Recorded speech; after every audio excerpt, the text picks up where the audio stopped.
Cum fac diferența dintre familie lexicală și câmp lexical? Atenție! Familia lexicală și câmpul lexical sunt două noțiuni total diferite. Iată câteva secrete pe care ar trebui să le cunoști. Familia lexicală cuprinde cuvintele înrudite ca sens, formate prin derivare, compunere sau schimbarea valorii gramaticale, pornind de la un cuvânt de bază. Și uite, am luat spre exemplificare familia lexicală a cuvântului alb. Atenție!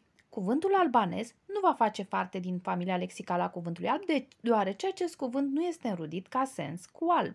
Atenție! Nu fac parte din familia lexicală formele de plural, formele de genitiv dativ și verbele la diferite moduri și timpuri. Câmpul lexical cuprinde cuvinte care aparțin aceluiași domeniu.